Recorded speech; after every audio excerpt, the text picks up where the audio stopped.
Hola a todas y todos. Bueno, nos encontramos nuevamente, esta vez para trabajar el tema de partidos políticos y en menor medida sistemas de partidos.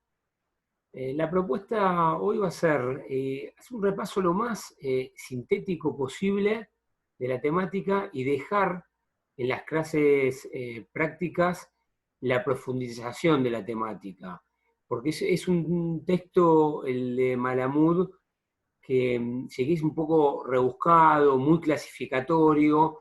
Entonces mi idea es ordenarles un poco la lectura y después sí ya en las clases prácticas profundizar y meternos más de lleno quizás en las cuestiones que más nos interesan, que es cómo identificar los partidos actuales y la dinámica que se da entre ellos. Así que arrancamos. Eh, Bueno, como les decía, el texto es el de Andrés Malamud, Partidos Políticos, y como venimos haciendo prácticamente en todas las clases, la mejor forma de arrancar es ubicando, identificando en nuestro mapa del sistema político dónde estarían ubicados justamente los partidos políticos, ¿no? En este sentido, sabemos que son un tipo de estructuras intermedias, es decir, y como tales forman parte de la comunidad política, y que es a través de ellos eh, que habíamos definido los sistemas democráticos, ¿no? Tenían un rol fundamental en la definición misma democrática, de democracia, toda vez que definíamos el régimen político democrático a partir de la presencia de por lo menos dos partidos políticos que se presentaban en elecciones libres y limpias para poder aspirar a conducir el gobierno, ¿no? Entonces, sabiendo y ubicando los partidos políticos dentro de esa estructura más general del sistema político y su rol fundamental en el marco del régimen político como quienes pelean por acceder a la cúpula del Estado, lo primero que nos propone Malamud es preguntarnos por el origen de los partidos políticos, ¿no? Y básicamente los identifica, lleva su origen al otro fenómeno político que trabajamos también en profundidad cuando hablamos sobre el régimen político, cuando hablamos sobre el constitucionalismo, que tiene que ver con la representación política moderna. Y justamente es a partir del fortalecimiento de ese órgano que habíamos identificado como fundamental en el surgimiento de las democracias liberales, es decir, en ese órgano que es el Parlamento, veíamos que los partidos políticos eh, encuentran su origen principalmente en esa situación. Ahora bien, ¿por qué el partido político está atado a la idea de representación política? Bueno, repasemos un poco a qué nos referimos cuando hablamos de representación política, ¿no? Por un lado, acá me voy a ajustar a la posición de Sartori, ¿no? Dice, cuando uno habla de representación política, quizás da lugar o se piensa en tres cuestiones que, si bien están relacionadas, no son lo mismo. Por un lado está la idea de representación como mandato, es decir, que una persona me representa a mí, me hace presente en un ámbito en el cual yo no estoy y tiene que llevar adelante el mandato que yo le entrego, es decir, el representante en tanto portavoz o delegado de esa persona. Todos sabemos que un representante legislativo no tiene esa característica de portavoz o delegado en tanto representante público. Después está la idea de la representatividad, es decir, qué tan parecido es a mí en intereses, en origen, eh, en forma de pensar, la persona que me representa.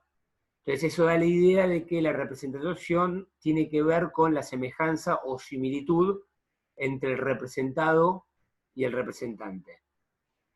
Y luego está la tercera forma de entender la representación política, que es la que Sartori obviamente entiende que explica la representación política y es a la cual nosotros también vamos a acompañar como definición, ¿no? Y esta idea de representación como responsabilidad, a su vez, se divide en dos variables, una dependiente y otra independiente. La dependiente, ¿qué significa? Que es la obligación que tiene el representante de responder al representado. Es decir, hay una expectativa que mi representante haga medianamente lo que yo le estoy pidiendo que haga, ¿sí? Que responda a mi mandato. Pero como hay otra variable que es independiente, es donde el representante se libera de la expectativa de responderle al titular de esa relación, que tiene que ver con una responsabilidad funcional. Es decir, además el representante no solo me tiene que responder a mí, sino que además tiene que gobernar. Se espera de él un nivel adecuado de capacidad y eficiencia. Por lo cual la representación política moderna implica que, por un lado, el representante tiene que ser receptivo o sensible y dar respuesta a los representados de lo que hace. Pero por el otro, tiene que ser responsable funcionalmente. Es decir, como forma parte del gobierno, también tiene que actuar con eficiencia y competencia. Bueno, justamente los partidos políticos vienen a salvar estas dos expectativas que tiene la representación política. Por un lado, y lo vamos a ver con más detalle cuando veamos las funciones de los partidos políticos, pero adelantándolo, por un lado recaba las expectativas, las demandas de la ciudadanía, de sus representados, pero por el otro, además, tiene que gobernar. Es decir, tiene que separarse, liberarse, independizarse en cierta medida de las expectativas que tienen los representados. ¿Para qué? Para poder tomar decisiones. Entonces, dicho esto, encuadrando, contextualizando a los partidos políticos en esta lógica más general que tiene que ver con la representación política. Estamos haciendo un repaso de lo que ya vimos con democracia, con gobierno, ¿no? Es decir, bueno, los partidos en tanto elementos centrales, estructuras de intermediación, que definen las democracias reales, como habíamos delimitado, y que a su vez, además, tiene un rol fundamental en el gobierno. Y tal, habíamos visto que si son partidos con determinadas características o con otras, eran fundamentales a la hora de ver si el parlamentarismo o el presidencialismo funcionaban. Dicho esto, vamos a los orígenes de los partidos. Y en esto Malamud plantea que hay como tres grandes enfoques, teorías o grupos de teorías que dan cuenta de las causas del surgimiento. Por un lado están las teorías institucionales, que ven a los partidos políticos como un resultado natural de la importancia mayor que cada vez adquiría el Parlamento. Es decir, como una necesidad de las diferentes facciones, de los diferentes grupos, de las diferentes personalidades que integraban el Parlamento, empezar a aglutinarse entre parecidos y de ese modo empezar a coordinar las tareas dentro de la Asamblea Parlamentaria. Es como un resultado natural del trabajo dentro del Parlamento. Un segundo enfoque tiene que ver con el método histórico comparativo, es decir, estos que analizaban que los partidos surgían a partir de crisis sistémicas, grandes crisis que llevaban a rupturas en la sociedad. Y ahí pone los ejemplos de, bueno, cuando con la revolución industrial daba lugar a una ruptura entre los sectores urbanos y los rurales, entre los sectores proletarios y burgueses, En muchos países el gran clivaje, ruptura, tenía que ver con la religión. Bueno, veían como que el origen de los partidos era la sociedad, las estructuras se rompían y aglutinaban a determinados sectores de la sociedad en bandos, facciones o grupos con intereses y objetivos similares. Una tercera teoría tenía que ver más con la teoría del desarrollo, es decir, bueno, como consecuencia natural de la modernización social, del aumento de la complejidad y las necesidades funcionales de ese sistema político que vimos antes, es decir, esa necesidad de sistema que cada vez se diferencia más, no quiero entrar mucho en detalle, tiene mucho que ver con las teorías estructurales funcionalistas, donde la sociedad, cada parte de la sociedad tiene que cumplir una función.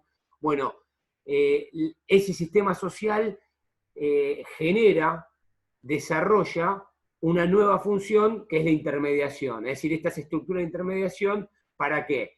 Para que lleven desde la comunidad, desde la población, ordenen las demandas y las puedan representar en la caja negra, en el Estado, para que ese Estado pueda dar respuestas y de ese modo retroalimentar el sistema. Sí, pero después vamos a, más que nada en las prácticas y a lo largo de la presentación va a quedar más claro. Si bien estos son tres enfoques, lo que nos tiene que quedar bien en claro, que el origen de los partidos pueda responder en algunos casos particularmente a una de estas explicaciones, pero generalmente tiene que ver con una mezcla que combina alguno o todos de estos factores. ¿Sí? Y cuando veamos, cuando trabajemos sobre los orígenes de los partidos argentinos o sigamos utilizando ejemplos europeos, y esto me permite hacer un paréntesis y una advertencia, ¿no? Uno cuando, lamentablemente en la ciencia política en general y en textos como este en particular, cuando aborda estos fenómenos políticos, se nota inmediatamente el etnocentrismo, el eurocentrismo de determinadas discusiones, porque van a ver que todos los ejemplos tienen más que ver con ejemplos europeos o norteamericanos y no tanto con los ejemplos nacionales. Y cuando querramos aplicar estos enfoques, estas teorías a las realidades nacionales, van a ver que vamos a tener que hacer muchas salvedades, mucho esfuerzo para ajustarlos. Lo cual, a su vez, nos va a permitir y nos va a dar la libertad para avanzar un poquito más y ser un poco más profundo en el análisis. Por ahora vamos quedándonos en que más allá que nos ajusten o que lo que tengan como mirada ejemplar del origen de los partidos sean partidos europeos, nos van a servir justamente para después contrastar con las realidades nacionales. Después tenemos otra forma de entrada a la discusión de los partidos políticos que tiene que ver con su naturaleza, es decir, qué caracteriza a los partidos, no tanto cómo se originaron, sino cuáles son las características de esos partidos independientemente de su origen.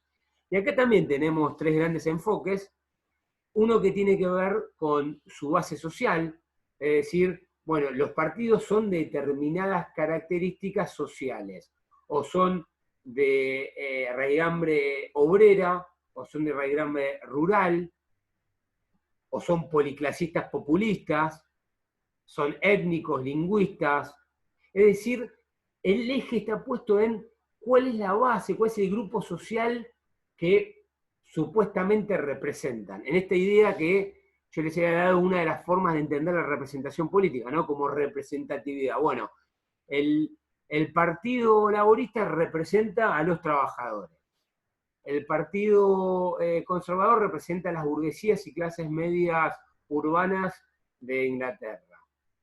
Fíjense, todavía no quiero usar ejemplos argentinos por esto que les dije antes, ¿no? Vamos a dejarlo para después y principalmente para las prácticas, hacer este trabajo analítico de pensar cómo son los partidos argentinos. Después está ver a los partidos según su naturaleza, es decir, también dentro de su naturaleza no preguntarnos tanto a quién representan, sino qué es lo que piensan. ¿Sí? Y acá obviamente la cuestión es ideológica, es espectro izquierda-derecha. O sea, situar a los partidos en función si son de más izquierda o más derecha, o se tira más al centro, y esa segmentación va a tener que ver con que si están más a favor de la libertad individual o más a favor de la igualdad. Generalmente, ¿qué va a pasar? Que hay cierta relación entre que los que son de izquierda, o mejor dicho, los que son de base social obrera, tengan una mirada más de izquierda y los que son de base social más burguesa o urbana tengan una mirada más de derecha. Generalmente, no siempre, y justamente lo que vamos a notar, lo podemos ver a lo largo de la historia o en el contexto actual, que tenemos partidos, sigo insistiendo, todavía no traigan acá a la cabeza de los partidos argentinos, porque eso va a ser clase aparte, ¿no? Por ahora quedémonos en la abstracción, que vamos a ver partidos que pueden ser de derecha, pero que lleven adelante políticas más de intervención, más estatistas, y viceversa, partidos que supuestamente son de base obrera y que sin embargo impulsaron políticas de derecha.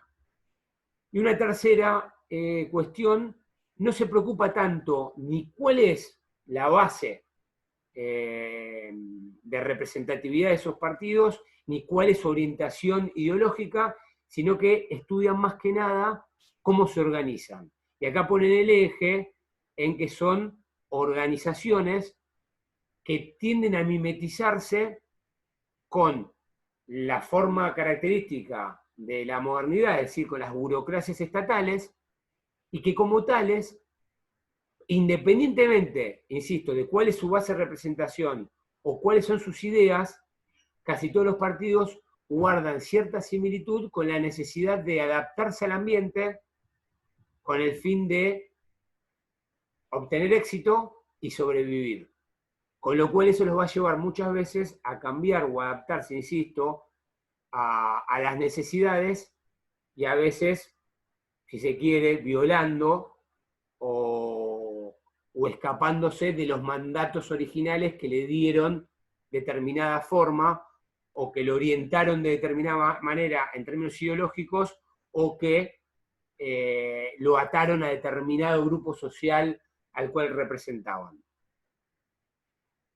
De vuelta, como vamos a ver, acto seguido, los partidos políticos realmente existentes no son una cosa o la otra, sino que vamos a ver que representan generalmente determinados sectores sociales, tienen mayoritariamente una postura ideológica y además son organizaciones que también tienen que garantizar su supervivencia.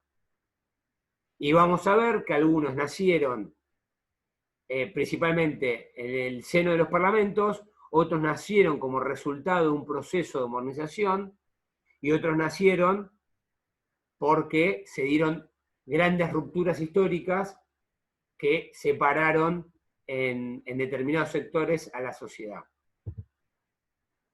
Tal es así que una de las principales formas de entender, hacer una tipología de los partidos tiene que ver con esto, clasificarlos en función de un criterio histórico organizativo, es decir, todo lo que vimos anteriormente, más o menos mezclarlo, lo cual nos va a dar lugar a las tres grandes formaciones organizacionales de partidos políticos que se dieron desde fines del siglo XVIII, principios del XIX, hasta la actualidad, que tienen que ver más con una...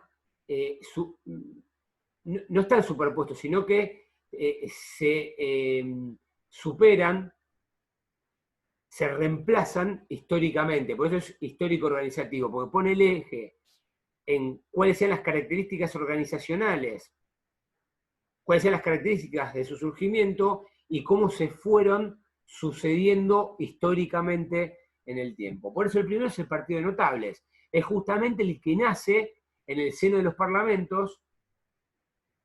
Voy a hacer una recorrida muy rápido porque esto es muy claro en el texto y tienen acá este cuadro que establece las características fundamentales, pero tiene que ver con, eran hombres que, primero que nada, ¿no? En elecciones muy restringidas, se representaban a sí mismos, o sea, ahí eran totalmente libres de hacer en el seno del Parlamento lo que consideraban que era lo correcto.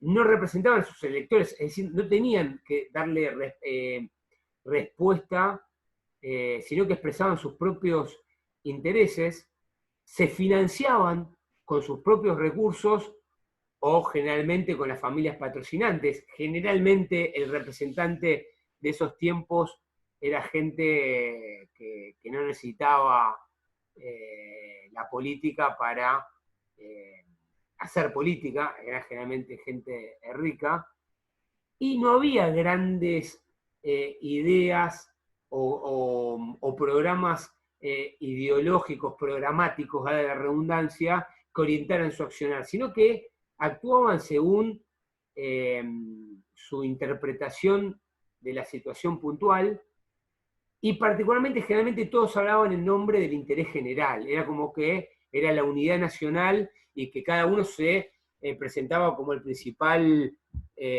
intérprete de ese interés nacional.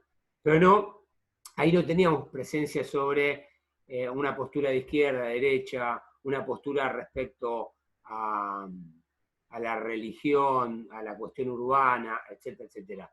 Sino que estaban más identificados por intereses coyunturales y obviamente la forma en que funcionaban como grupos era muy laxa, se hacían alianzas muy disímiles y del mismo modo que se armaba un grupo, se podía desarmar y armar otro totalmente diferente de acuerdo a la coyuntura, y eso dependía generalmente de las prebendas, es decir, de los favores que se otorgaban entre ellos.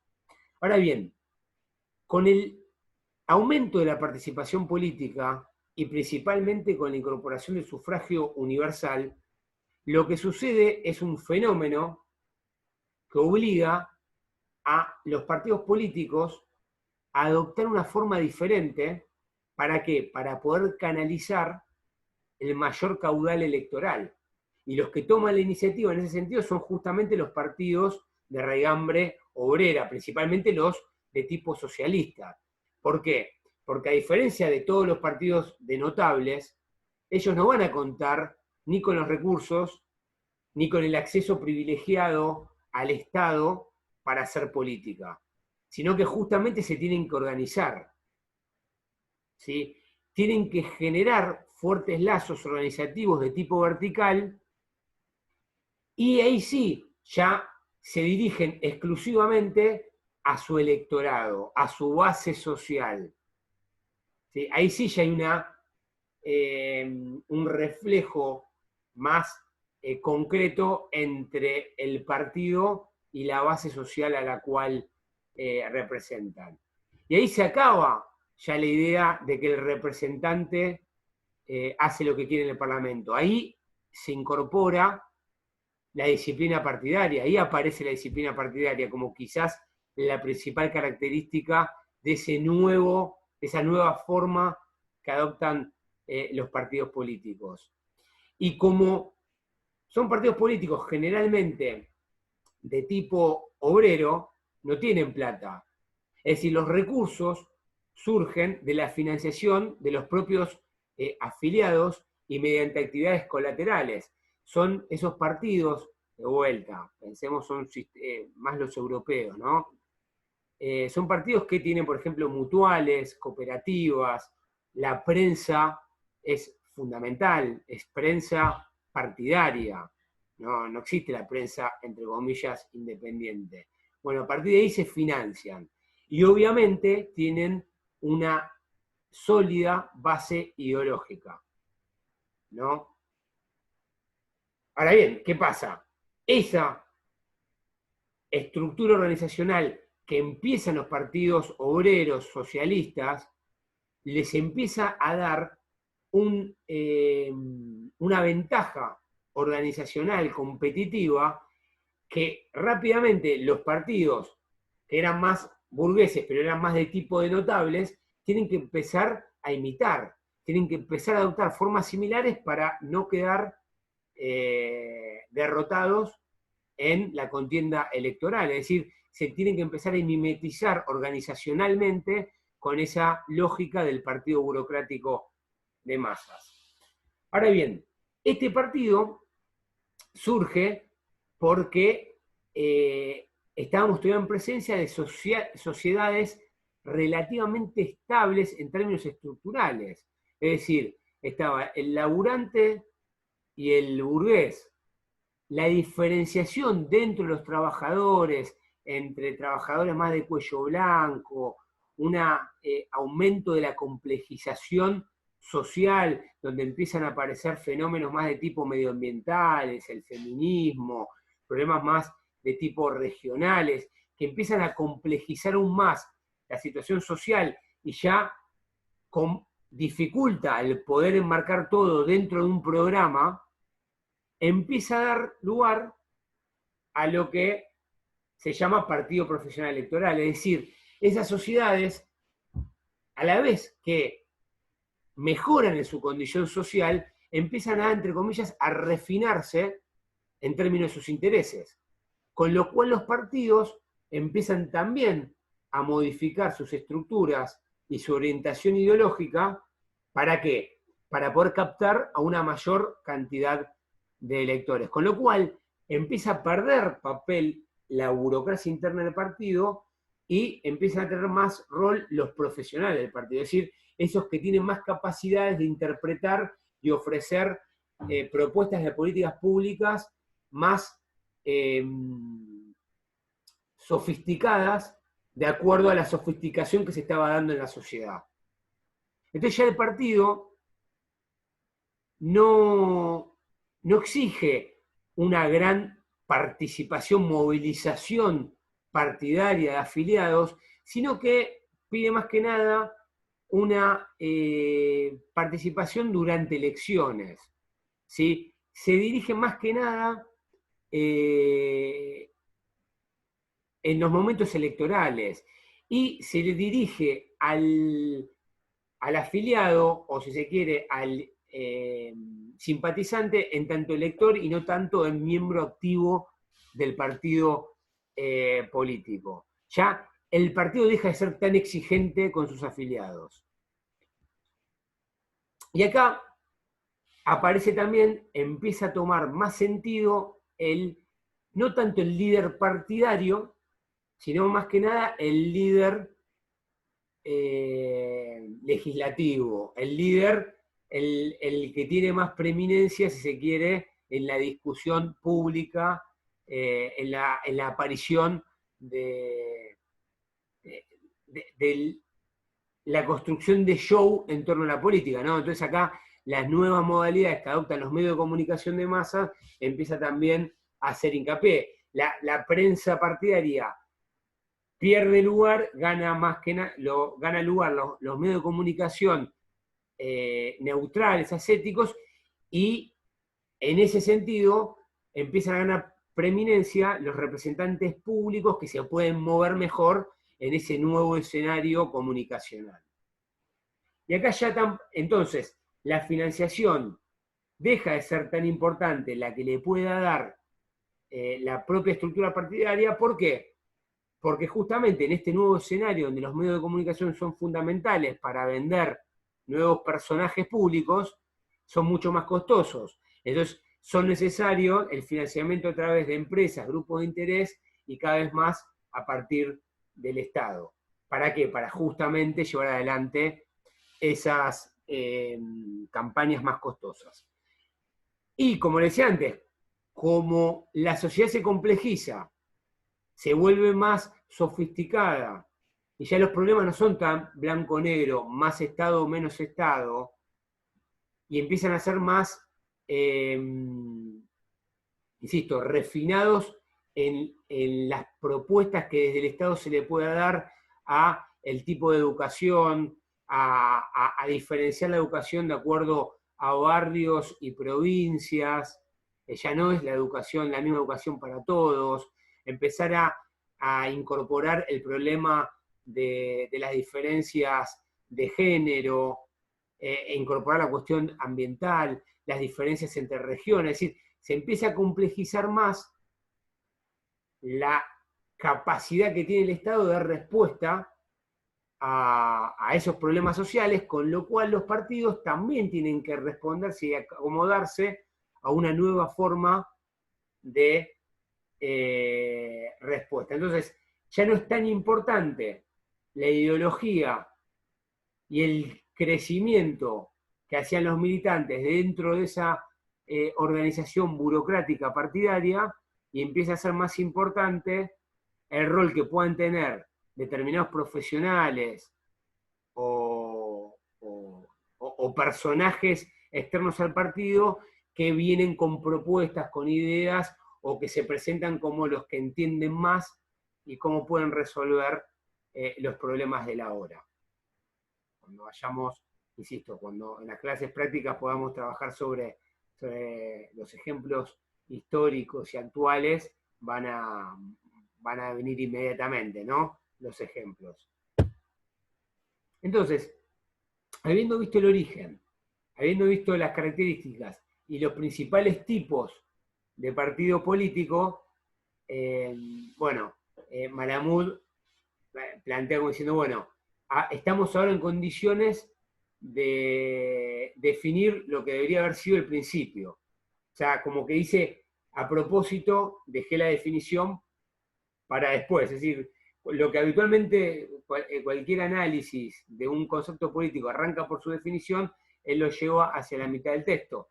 Y no está mal, porque nos permite ahora sí entender, una vez que nos damos una idea más cabal de qué es una organización partidaria, entender que los partidos políticos pueden ser definidos principalmente por su medio específico, es decir, la lucha por el poder a través de las elecciones, y de ese modo entender que un partido es cualquier grupo político identificado con una etiqueta oficial que se presenta a las elecciones y puede sacar en elecciones, libres o no, candidatos a cargos públicos, ¿no? Es una definición mínima.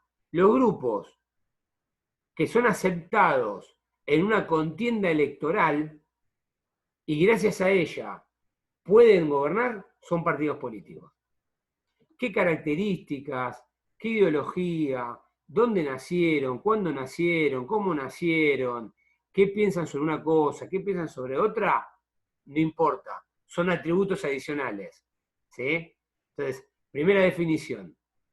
Ahora, esto es lo mínimo. Y entonces nos preguntamos, bueno, ¿y qué hacen? Además. Y acá es donde podemos definirlo según sus fines.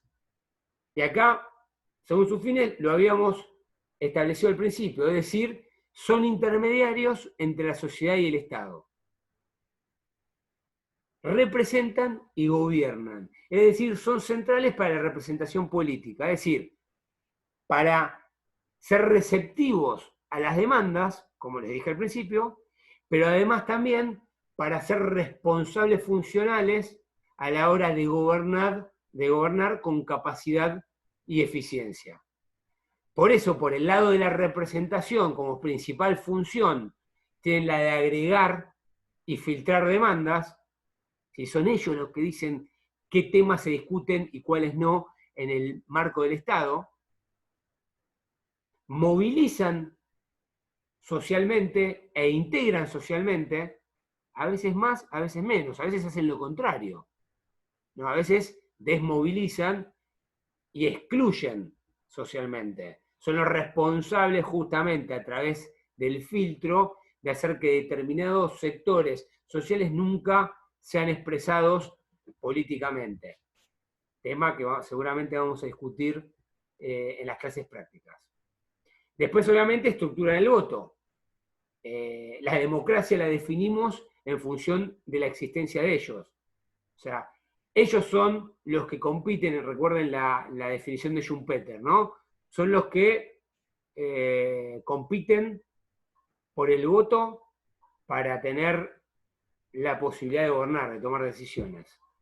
Y después, por el lado del gobierno, obviamente, son los que reclutan a las élites y el personal político. Es decir, los que van a gobernar los eligen los partidos políticos. Y después, lo vimos claramente cuando estudiamos la cuestión del sistema de gobierno, una vez que están en el gobierno, son los responsables de tomar decisiones y formar o conducir el proceso de políticas públicas. Porque ya en la última clase les adelanté que ese proceso de políticas públicas, los partidos políticos son un actor fundamental, pero no el único, ¿no? Son un actor central en ese proceso, en tanto partidos y en tanto partidos que son gobierno, ¿no? O sea, son responsables del proceso de formación de políticas públicas cuando como partidos tienen la responsabilidad, fueron elegidos para ser gobierno, pero también como partidos en tanto integran la oposición o el gobierno en sentido amplio. Y después, otra cuestión fundamental que hace a los partidos políticos tiene que ver con esto que ya habíamos hablado sobre los partidos como organización, ¿no? Entender que independientemente de llevar adelante estas funciones y ser centrales para elegir gobierno, para la democracia, no dejan de ser organizaciones que tienen que en su interior controlar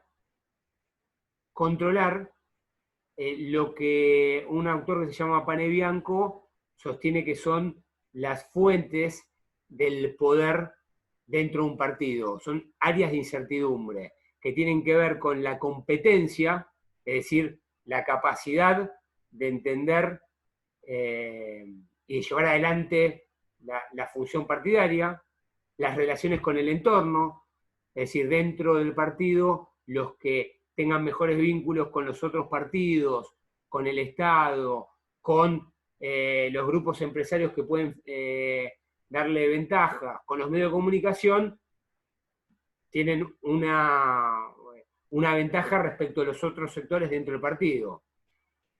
Tercero, la comunicación, también otra área de incertidumbre, es decir, cómo poder explicar, cómo generar mensajes hacia afuera de la organización.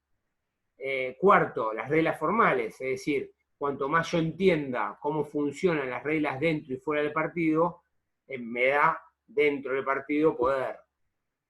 Quinto, la financiación. Obviamente, el que tenga la llave de la caja fuerte para tener recursos y así poder llevar adelante campañas políticas o poder financiar determinadas actividades partidarias en detrimento de otras, también me da poder. Y por último, el reclutamiento. Los que controlan quiénes se suman al partido, cómo y de qué características, también más de un partido. ¿Qué es lo que dice Panebianco? Que cuanto más áreas de estas controles, más vas a poder controlar de las otras. Por eso, acá solamente tiene el título, esto de la ley de hierro de la oligarquía, tiene que ver cuando yo les expliqué dentro de democracia esta idea de poliarquía.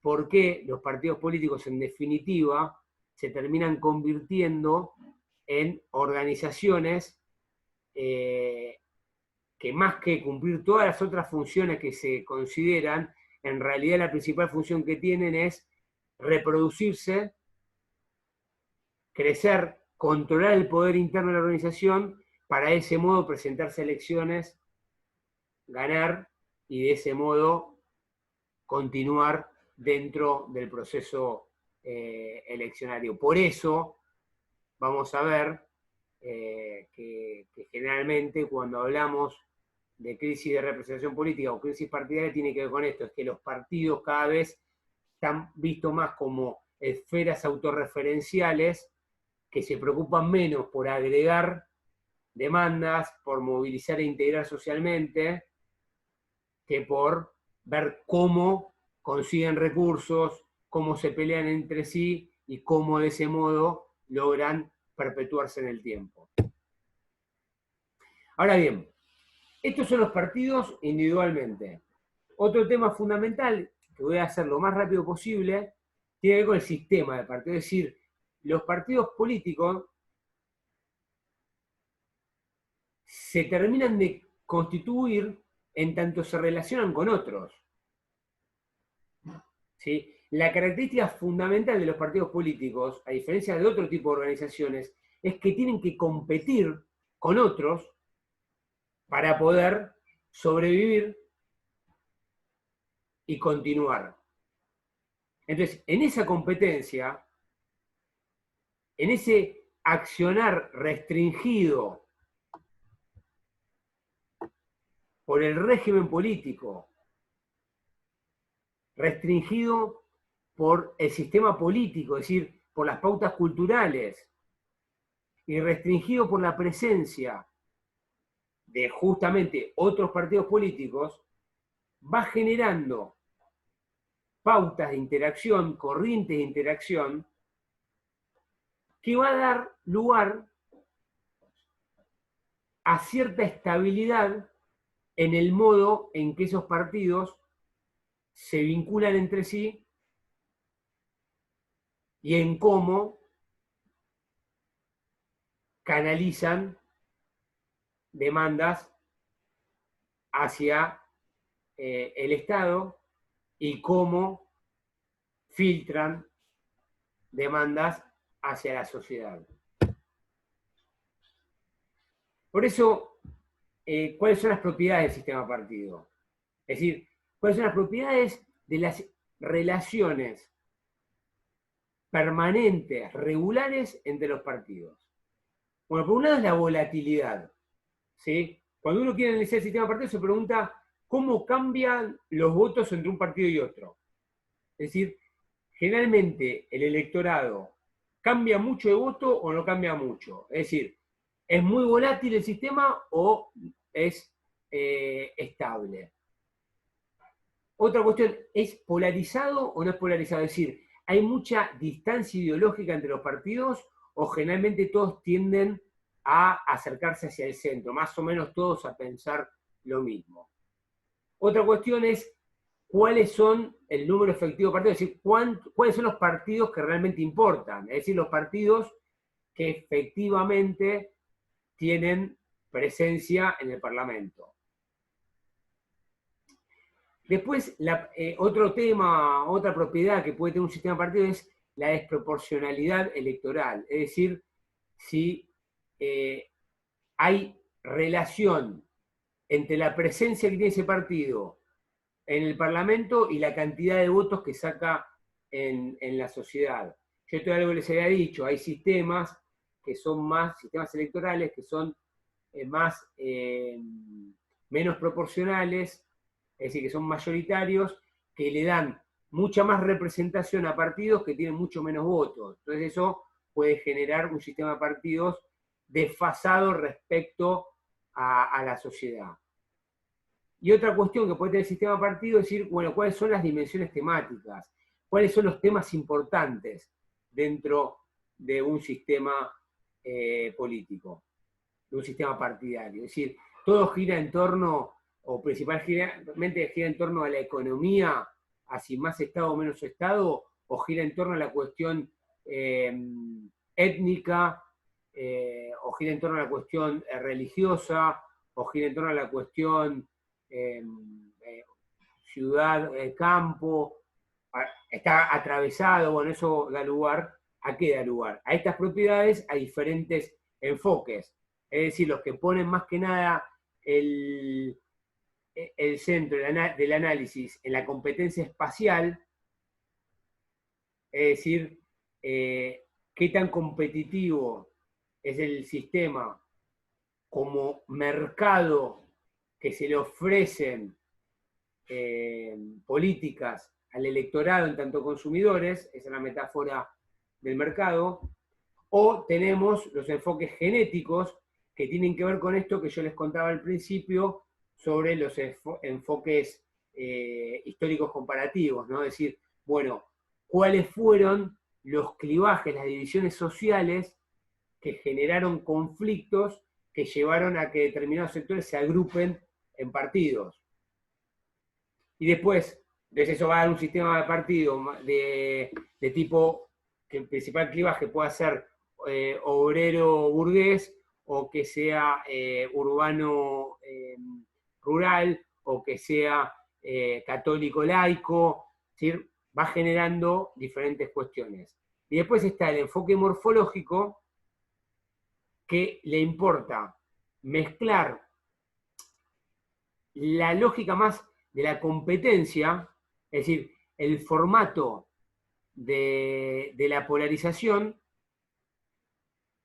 y cómo eso afecta la dinámica y estabilidad de la democracia. Y los dos enfoques más sencillos en ese sentido era, por un lado, el de Duverger, en realidad se dice, que simplemente decía, bueno, en un continuo izquierda-derecha podemos tener un sistema donde haya un solo partido, ¿sí? Un sistema donde haya dos partidos, es decir, uno más para la izquierda y otro más para la derecha, y un partido y un sistema multipartidista donde en el continuo izquierda-derecha se van ubicando el resto de los partidos. Sartori complejiza esta cuestión porque lo que el sistema de Duverger no permite es dar cuenta de la competencia y de en cuánto aporta a la estabilidad del sistema ese sistema de partido, bipartidista o multipartidista o unipartidista. Entonces, Sartori que dice, bueno, el sistema de partido único en el unipartidista en Duverger, bueno, no hay competencia. Entonces tenemos un solo polo de poder, con lo cual pone en duda siquiera que podamos hablar de partido político, porque si es un sistema unipartidista significa que democracia no hay, porque no tenemos por lo menos dos partidos en pugna. Lo mismo dice con los hegemónicos. Hay sistemas donde hay otros partidos, pero siempre gana el mismo. Entonces no hay competencia. Entonces el verdadero poder es solo uno, es unipolar. Tampoco, fíjense que está en blanquito, ¿no? Tampoco podemos decir que hay prácticamente democracia. Es un sistema de partidos de una no democracia. Y acá viene lo sombreado, donde no solo importa a los fines democráticos, sino también importa a los fines de la estabilidad democrática de gobierno y en el extremo del régimen. ¿Sí? ¿Por qué? Dice, bueno, ya tenemos otros sistemas donde hay varios partidos, donde generalmente gana uno, es decir, predominantemente gana uno, pero podría no ganar y a veces gana otro. ¿Sí? Entonces hay competencia y el sistema es bipolar. Tenemos un poder, por un lado, del partido predominante y otros poderes que pueden ganar. Después tenemos el bipartidista, que eso es igual que en el caso de Duverger, es decir, dos partidos importantes que compiten entre sí y obviamente estamos hablando que hay dos poderes importantes en ese sistema. Y ergo en ese régimen político, en esa democracia y en ese sistema de gobierno, ¿no? Acá recuerden todo lo que hablamos sobre el sistema de gobierno inglés. Después ya entramos a lo que para Duverger eran los multipartidistas, que ahí ya habla de un multipartidista limitado, es decir, cuando hay hasta 5 más o menos partidos importantes que compiten realmente entre sí y que generalmente es una lógica de alianzas entre ellos, y también es un sistema competitivo, y la característica de la competencia lleva a una disputa bipolar y que garantiza la estabilidad. Es decir, no es lo que vimos, por ejemplo, con Alemania, ¿no? Cuando vimos el sistema parlamentario alemán, bueno, tiene que ver con esto, ¿no? Son dos partidos, hay más, y es bastante moderada la discusión política entre los partidos. El problema ya viene cuando vamos a los extremos. Ya cuando hay más de 5 partidos, hay competencia, sí, pero es tal la competencia que lleva a que se pierde la estabilidad. Es muy difícil garantizar estabilidad de gobierno porque es multipolar. Es decir, hay muchos polos de poder que hacen que no ganemos estabilidad de gobierno y empiecen a poner en riesgo la estabilidad del régimen. Y ya el extremo obviamente es el atomizado cuando hay muchos partidos y la competencia es tal que hace que sea, para decirlo académicamente, un quilombo, no haya gobierno que aguante, que dure, sea imposible gobernar, y eso puede ser una condición necesaria, aunque no suficiente, de ruptura del régimen político, de la democracia en ese caso ya.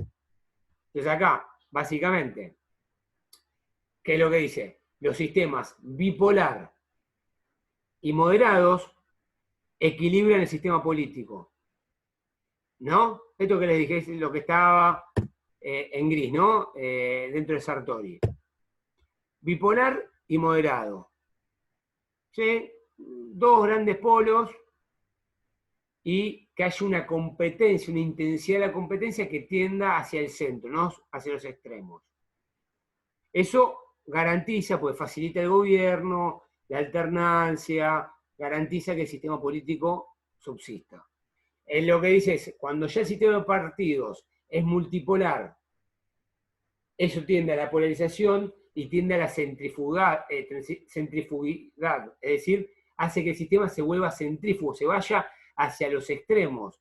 Cuando eso sucede, vimos que era muy difícil gobernar.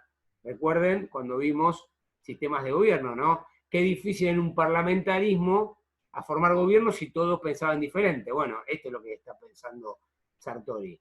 Y mismo también lo deberíamos pensar en los sistemas presidencialistas. Si el sistema de partido es multipolar, es muy difícil para un presidente tener mayorías que le permitan esto que discutimos en la clase anterior, ¿no? Bueno, ¿hasta dónde está mal que el presidente tenga una mayoría propia en el Congreso? Imaginémonos que sea totalmente multipolar el Congreso. ¿Con quién hace acuerdos? ¿Cómo gobierna? Esto voy muy rápido porque de última lo podemos charlar en clase. Bueno, ¿cómo se modifica el sistema de partido? La principal conclusión es que depende más de condicionamientos históricos y culturales. Y por más que intentes, muchos dicen sobre los impactos, que ahora igual los vamos a nombrar, pero los impactos que pueden tener variables institucionales sobre la elaboración, es decir, si yo cambio leyes electorales y algo que, algo de esto les conté cuando hablábamos del sistema bipartidista inglés, si yo hago que solamente Florencio Varela pueda votar a un diputado nacional y Quilmes a otro y demás, es decir, si introduzco un sistema mayoritario, dudo que rompamos la existencia de los partidos actuales y vayamos hacia un sistema bipartidista. Eso es una hipótesis incomprobable y que puede ser costosa, el probar, digamos, que suceda. No obstante, con esta salvedad, o sea, la salvedad del punto 1, está quienes dicen que el sistema electoral justamente repercute en el sistema de partido, y esto que yo les decía, uno de los que formuló, se le dice leyes de Duverger, pero no lo plantea así, sino que él lo plantea como, más que una ley, lo plantea como una regularidad que se da. Dice, generalmente una fórmula mayoritaria en distritos uninominales, esto que le dije, que Florencio Varela elija solo un diputado, que Quilmes elija solo un diputado, que Berazategui elija solo un diputado, favorece un sistema de dos partidos. Esto lo nombro nada más, hay toda biblioteca totalmente al revés que dice que sí, en Inglaterra y en Estados Unidos hay un sistema uninominal y llega un sistema bipartidista, pero ese sistema bipartidista se formó por otra cuestión y no por el sistema electoral. Y después está la otra, que es la fórmula proporcional, como tenemos nosotros, ¿sí? Tiende al multipartidismo.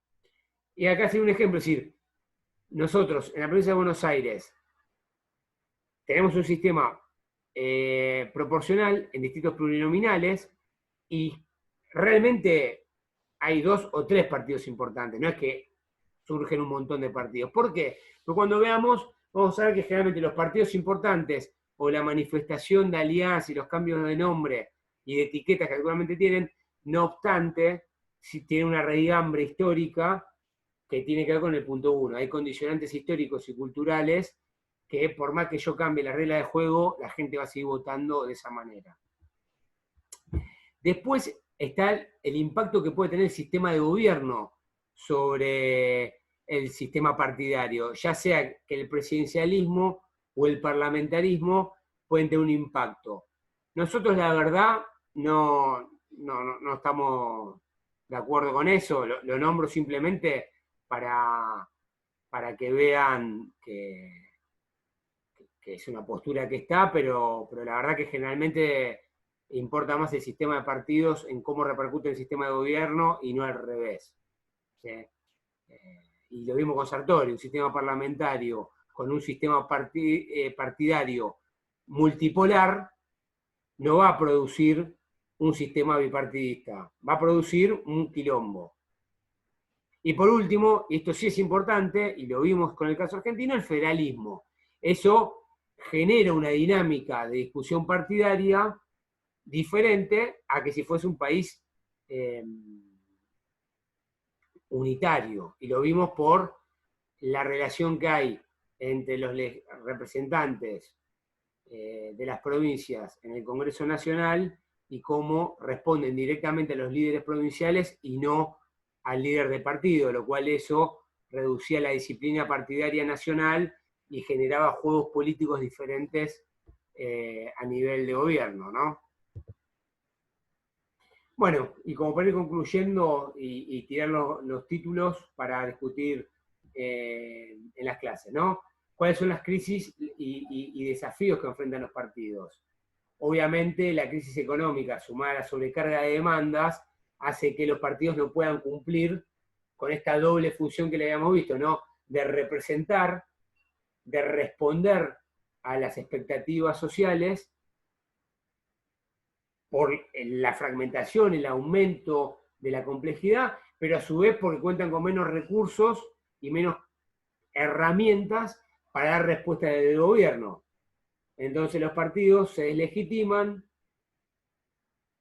y empiezan a quedar como organizaciones autorreferenciales y que no cumplen ninguna función o, lo que es peor, empiezan a ser corridas del escenario político por otras estructuras de intermediación más o menos formales. Y acá es donde entran los medios de comunicación, las asociaciones de intereses, los grupos económicos, a cumplir roles que lamentablemente no están ni preparados, ni tienen, aunque los partidos hayan perdido mucho, no tienen ninguna capacidad de control por parte de sus afiliados simpatizantes, o lo que es peor, mediante el electorado, que es en definitiva los que eligen a los partidos.